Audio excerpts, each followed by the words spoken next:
பிரைஸ்தலோடு ஆண்டவராகிய இயேசுவின் நாமம் மகிமைப்படுவதாக. இந்த காலை வேளையிலே உங்களை சந்திப்பதில் மிகுந்த சந்தோஷம் அடைகிறேன். கர்த்தர் உங்களை ஆசீர்வதிப்பாராக.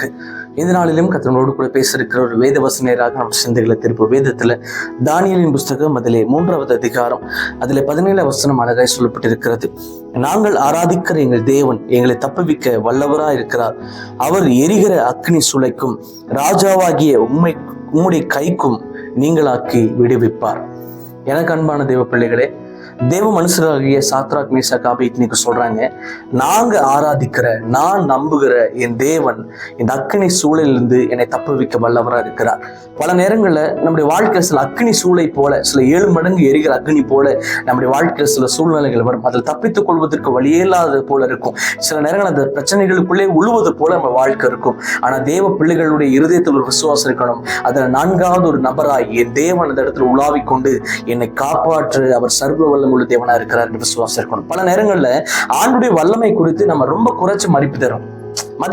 ஏன் அப்படின்னா, ஆண்டவர் இது செஞ்சிருவாரா அப்படிங்கிற ஒரு பயத்துக்குள்ளே நம்ம இருக்கிறோம். நம்ம வாழ்க்கையில் சில பிரச்சனை அதிகமா நம்ம கண்களுக்கு தெரியும் போது அதை நம்ம ரொம்ப பெருசா பார்க்கிறோம். ஏன்னா ஆண்டவரை நம்ம ரொம்ப சிறுசா வச்சிருக்கிறதுனாலதான் பிரச்சனை உங்க கண்கள்ல பெருசா தெரியுது.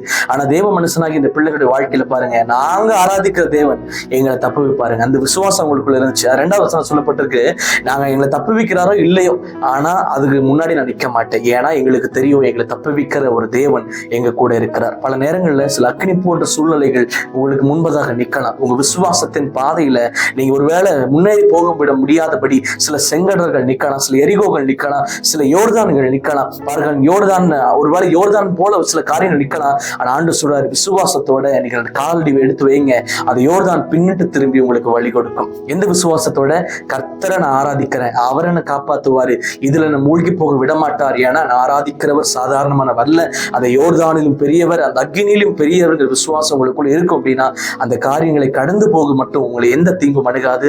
தேவன் உங்களோடு கூட இருக்கிறார். அதனால பிரச்சனைகளை கண்டு புலம்பி அழாம ஆண்டவர் இருக்காரு, விசுவாசத்தோடு இருங்க. கர்த்தர் உங்களை ஆசீர்வதிப்பாராக. Have a blessed day. God bless you.